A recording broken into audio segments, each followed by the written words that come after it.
So we are going to move on to our first of two Triangle Derby matches. We're going to get the team Lollipop, Rina Amikura, Waka, and Yuko Sakurai taking on Unique Glares, Haruka Umesaki, Ruaka, and Starlight Kid. It really should be Karma and not Haruka Umesaki, but I was just gonna say, how close are we to getting that Karma character though? Have you noticed Umesaki? I mentioned it on our last video too. Every time we see her, she's getting a little further away from the cutesy cutesy hee hee hee to the more savage, a little bit more vicious, starting to take on that Oedo Tai darkness. I think I felt that this match she was very even more vicious than she was in the last match. Um, yeah, the beginning of this was funny to me. what with Starlight Kid's pink mask? I actually really liked her pink mask. I actually See, noted that I liked her mask was pink, but the rest of her gear was her regular dark black and purple. It really stood out, but in not that it was bad, but it stood out in a clashy way. Yeah, it did not match the rest of her outfit. I'll give you that. Then again, we have some guys who don't like to do that, and it bothers me also. So I can completely understand how that wouldn't match. That being said, though, I did like the color of it, but yeah, I think I would have liked seeing it matchy her outfit a little bit more. The start though I was referring to is when they jump started. Lollipop put Waka in the camel clutch and starts smacking her with her own lollipop.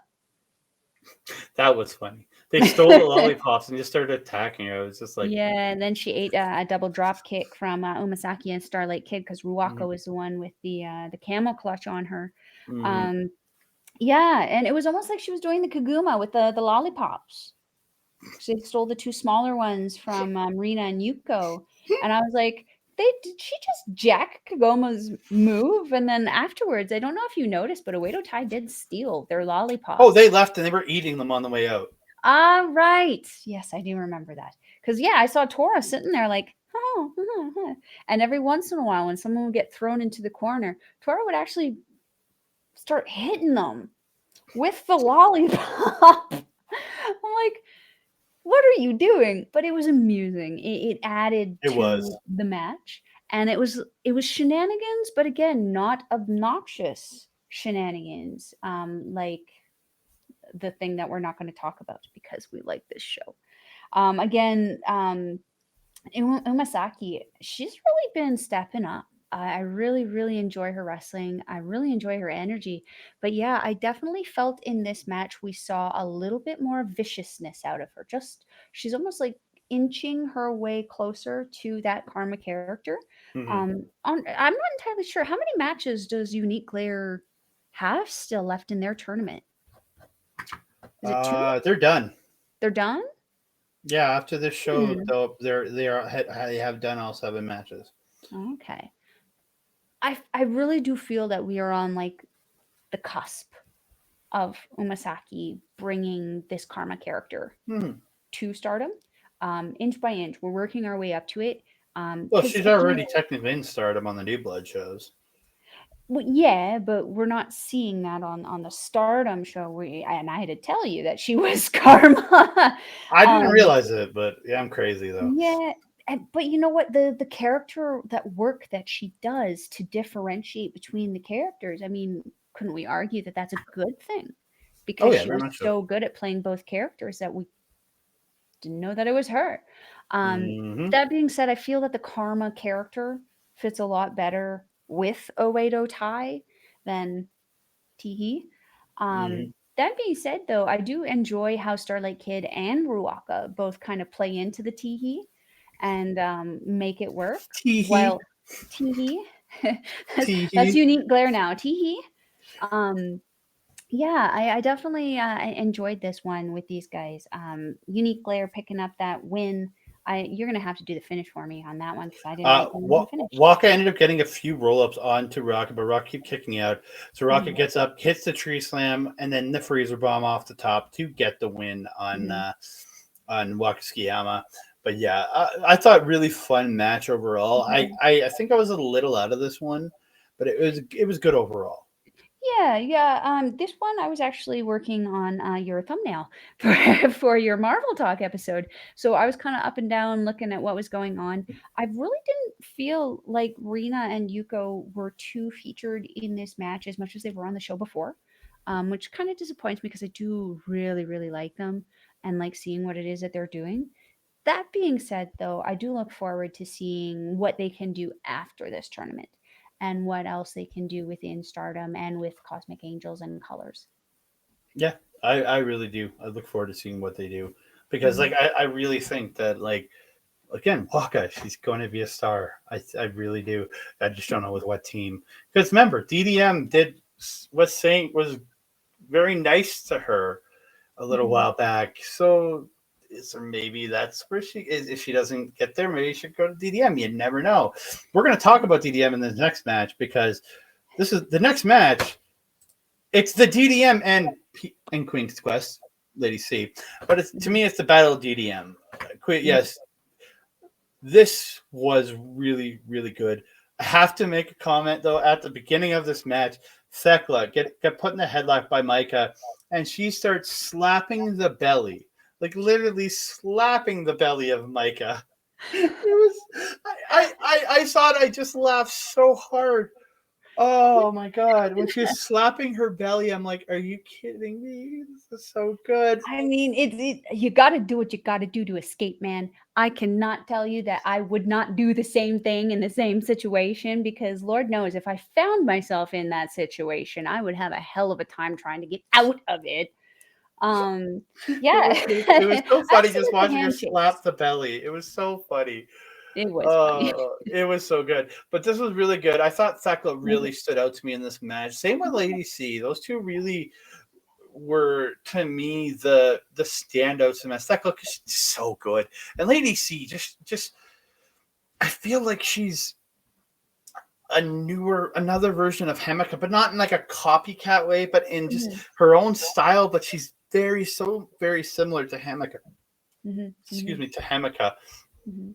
and and we'll talk about this after. But she's been working a lot with Donna Del Mundo, so I got something to say after this match if we get through this match. But dude, Himeka and my Sakurai trading the forearms there. Mhm. Holy moly, that was just crazy. Both women just Bonkers. smashing the crap out of each other. I Mhm. think Giulia hit a headbutt just to somebody. I can't remember who, Lady C. but what? Lady C. It was AC. Mm. No, it was Hemika. She headbutted Hemika. It's literally written down here. Maybe I was wrong. I could be wrong, but it says Hemika. But my brain was on autopilot when I was I almost don't on have it written autopilot. down, so you're probably right. Yeah, and I really hope she's hitting her hand and not going skull to skull because She's not I Shibata. don't want her Shibata herself and giving herself a brain hematoma and having to retire. Um, Mhm. really cool spot where my Sakurai and Giulia go up to the top and Lady C cuts them off, or Hemeka cuts them off, going for the suplex, and wasn't it, or Lady C cuts them off, and Hemeka comes in. It's Hemeka and Lady C hitting the Olivia Newton bomb in this. It Oh wasn't. yeah, yeah, It yeah. wasn't I remember. Maika and Hemeka as the usual. It was Mhm. cool to see it being Lady C and Hemeka doing it, and Mhm. Lady C was in Hemeka's spot on the bottom doing the power bomb. So Training her. yeah, And possibly. when you started watching, was Lady C already a part of Queen's Quest? When Yes. when I started watching, she was still not a part of a faction. She was essentially one of the young lions, and Maika was actually really trying to recruit Lady C, and Yeah. obviously did not work. She ended up within Queen's Quest. That being said, though, Queen's Quest, I mean, they're a very functional team, and they're very behind Lady C, but they're not as behind her as Donna Del Mundo. I'm starting to think that Yeah. you're thinking that they might be Hemeka's readying leaving. Lady C to Could could replace Himeka. could Hemeka be the new tag team partner for Maika when Himeka retires? Could she be the person they steal from Queen's Quest to not replace, but to step in and help grow their team in that biggest sense? Because Lady C has been stepping up her game insanely well, and you could even see it in the finish. Giulia gets Lady C up to hit the Glorious Driver, but she kind of stands there for a few seconds, like, I don't know if I want to do this. Because this is one of her two most devastating moves, this and Vermilion. Like, you could see it on her face that she was like contemplating not hitting the Glorious Driver, but then hit it to get the win. So I really feel, and then after the match, Giulia ended up giving Himeka the mic. She addresses the crowd. This is the last time she's in that town. Talks to the crowd. So she said 2.5 years with Donna Del Mondo. Says she will ride with Donna Del Mondo to the end. And all 6 ladies are standing there, arms around each other, and Giulia's holding up Lady C throughout all of this, which I really saw. And the one line from Himeka out of this I loved was "biggest strong, biggest justice, biggest cute." I loved that as she was saying it, she was like, "Big as this, biggest cute." I was like, "Oh, yes, it is." Biggest cute. Biggest cute. Just saying, ladies, biggest cute. And then they all put their hands in after Giulia says arrivederci. And literally it's Giulia going, come on, get into this hand, all the hands in, because Lady C's kind of standing off while they're doing it. And literally it's Giulia saying, get in here. Like Giulia's calling her in. So like that, like her holding Lady C up at the end, or the hesitation on doing the move, her holding her up after the match, and her telling her to come into the hands in pose was a really big sign that I feel Lady C will end up in Donna Del Mondo to join, to take over from Himeka. I feel, and I think you do too. So it's interesting to look at now, because that would leave Queen's Quest with only 3 veteran wrestlers in Utami Hayashi Shida, Sayaka Mitani, and Azumi, and then the 2 Switchblade, 2 newbies with Miyu Umesaki and Hina. And you know, Miyu has been coming along. She's got a long way to go. She's coming along. Hina, the same thing. I definitely have the Rina and Hina. Rina's definitely more active, I think, is the thing, because I believe Hina did take a time off to go to school and finish some education, whereas Rina chose to continue wrestling. Wouldn't it be interesting? I think it's just everything. Oh, sorry. You paused and I thought you were done. I'm sorry. No, I was going to say the dramatic pause is what I did. Dramatic pause on Andre. Wouldn't it be interesting now that a space is opening up potentially in Queen's Quest? Who could potentially come in? Who could be in that group? Who could represent that group? Who could potentially team with that group? Mercedes Moné. I'm just saying, she calls herself, money. Queens have money. I'm just saying. She's the CEO. You never know. I mean, as long as she can recognize, the captain of that one, that would be. She might come in and kick the captain out. You never know. There's a lot of things that Mercedes can do. Hang with Utami is probably not one of them. Yeah, but it was something I did notice also, and I'm glad you pointed out in such detail, because it is something that is interesting and was almost subtle. They weren't. Yeah, it wasn't like, hey, come join our team, but it was like, hey, be part of this. You were part of this match. You were part of this. Come be part of us. Come be part of the celebration. It was a very still with the camera work, because it was focused on Himeka talking. But then it was wide enough that you could see Giulia holding her up. Background. Yeah. It was Giulia holding C up. It was her, the hesitation on the driver. It's her calling her in to the hands in the middle. That's what really drove home that point to me and gave me that feeling that maybe Himeka could be or Lady C could be that person to come in to step in for Himeka and become that the Lady C in that spot, maybe be Maika's partner. Well, I'm curious to see what the viewers think about that one. Let us know in the comments down below. Could you see Lady C jumping ship from Queen's Quest to Donna Del Mondo, and who could you see taking some place in Queen's Quest, if anybody? Yeah. All right, Andre, let's get to the points. Yeah, I'm sorry, I wasn't trying to block you out there. It's just so we are gonna quickly break it down. So tied at the top with 9 points, both with 4 wins, 1 loss, and a draw, is Power Passion Pineapple and Queen's Quest. Then you have at 8 points, you have Cosmic Angels, there's Tam Nakano's Nest Point Saki, who I do put ahead of Club Venus, who also have 8 points, because, Cosmic Angels has another match still to go. Club Venus is mathematically eliminated now, with Queen's Quest and Power Passion Pineapple moving ahead of them because they are at 4 and 3. And then you have the Bari Bombers with 6, with 1 match left to go. You have Unique Glare with 6, but have wrestled all 7 of their matches. And then you have H&M's at the bottom with 2 points, with 1 win, 5 losses, still have another match to go. And then over on the blue triangle side, you have Arebono GE on top with 10 points, 4 wins, no losses, and 2 draws. Hands-on favorite to win that blue triangle, in my opinion. But because if they win the blue triangle and win this thing, goddamn, we're gonna get Prominence versus God's Eye. That would be so good. Yeah. I think that'll be really good. And then with 8 points, you have Prominence. With 4 wins, 2 losses, still have another match to go. Same with Artebono GE, they still have another match to go. And then you have Rebel Enemy with 6 points, with 3 and 3, again mathematically eliminated. Pretty much everybody at this point is mathematically eliminated below Prominence. Then you have Oedo Tai with 6 points, 3 and 3, still another match to go. Classmates at 4 points, 2 wins, 4 losses. MaiHime done the tournament with 4 points, 2 wins, 5 losses.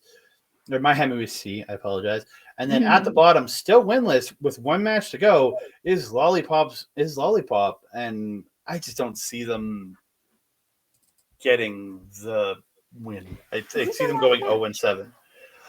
Honestly, I don't know. It's not listed. I can't remember. It'll be curious. It'll be interesting. It's gonna be either Power Passion Pineapple, Queen's Quest, Cosmic Angel, or Cosmic Angels, or maybe the Bari Bombers. It's one of those 4. I don't know who it's gonna be though. Oh, that does not fare well for them, no. No, it's all teams that I really don't see losing to Lollipop, and I just don't see Lollipop getting a win here because it does not go to Waka's story.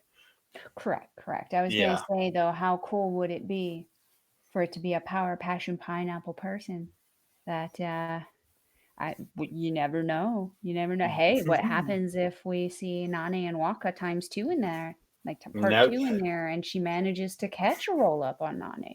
How crazy would that be? You never know, man. You really never know. Wrestling. But we have come to the end of this show. I want to thank everybody for watching. Again, please like the video, subscribe to the channel, comment down below. We really do appreciate it. Want to give a big shout out to Rogue Energy. Scan the QR code in the bottom right corner there, or go to rogueenergy.com. Promo code OLEPods for 10% off your order. Absolutely phenomenal stuff. I'm done my drink, but I got my my Mina Shaker Kawa right here, as we call it.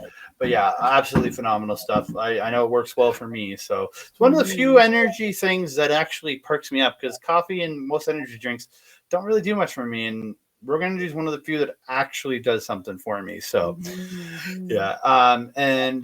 Then yeah. Oh, well, you usually say something before this, so. But okay, we'll go in off. Oh yeah, never mind. That's my brain's in autopilot today. It's really weird. It's Sunday. We understand.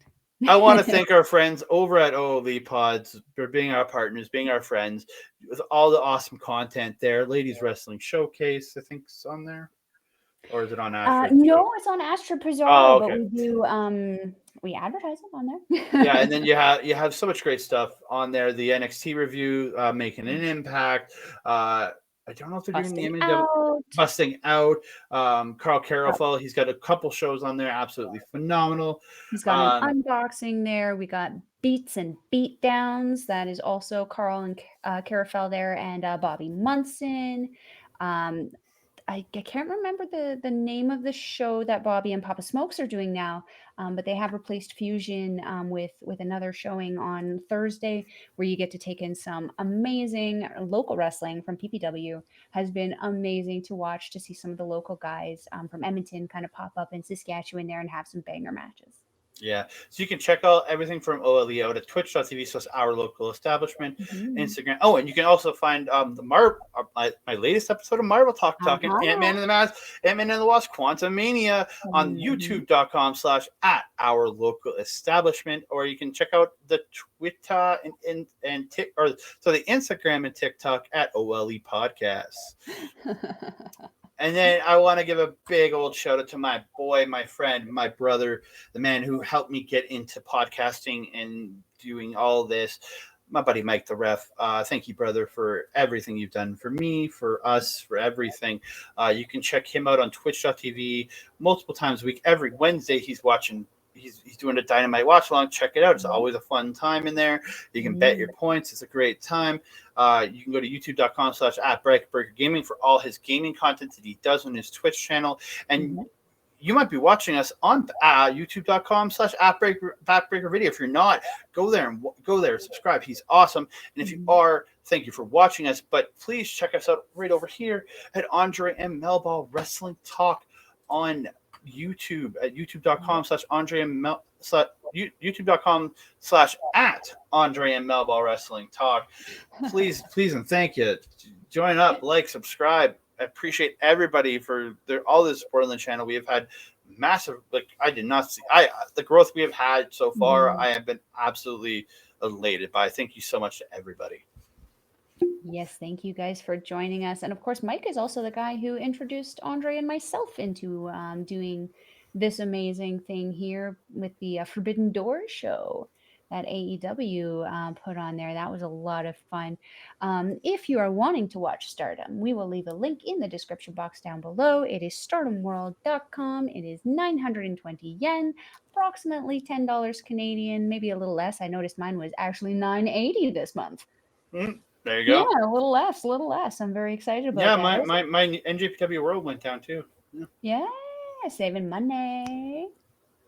That's what happens when Mercedes Moné shows up. And this is where I say F WWE for changing everyone's effing names. That being said, what else are we? Andre, if we're wanting to follow you on social media, where are we going to find you, my friend? On Twitter @ThatCanadaGuy, Instagram @ThatCanadaDude, Hive, and Mastodon @ThatCanadaGuy. God, why don't I update it to add in that Mastodon and Hive? I don't understand. I'm crazy about it. You can contact me on Facebook at Andre Melball Wrestling Talk. And if you're wanting to follow Melball on Twitter, you can find me at Collins Melball. You can find me on Instagram and Facebook at Melball Collins, as well as Mastodon at Melball Collins. You can also find Andre and myself on Andre and Melball's Wrestling Talk fan page, where we're posting all of the links to all of our latest videos, some thirst traps, some conversations. You just come along and see what we're doing. I'll usually let you know who's talking to you, and we love to answer the comments when we get any on some of those guys. Do we have anything else? I don't have my list. Think so. I don't think so either. So that being said, you guys, oh no, there is one more thing. We got to shout out my amazing friend and another partner of mine, Astrid Pizarro, the beautiful natural. Go check out her YouTube page there, where you can find all of our episodes of the Ladies Wrestling Showcase. You can also find more episodes of Making an Impact and her amazing interview series called Astrid Asks. She's been updating that like crazy lately. She's been getting tons of attention on Spotify, as well as another audio site that escapes me right now. But go check out the beautiful Astrid. She will love and appreciate it. And that being said, well, before you go, like I said, go to the Our Local Establishment YouTube page, where you see myself and OLED. with our special guest Asher Bizarre for my first ever show. First ever time getting to do a show with Asher Bizarre. I was extremely excited for it, and it was great. That is on the Our Local Establishment YouTube page right now with a wonderful thumbnail from our girl Melball right over here. Absolutely wonderful thumbnail right on there. So yeah, so please check that out because you can see myself, OLED, and Asher Bizarre all together. Correct. And that being said, I am your Melball. That is Andre over there. We will see you next time. Mwah!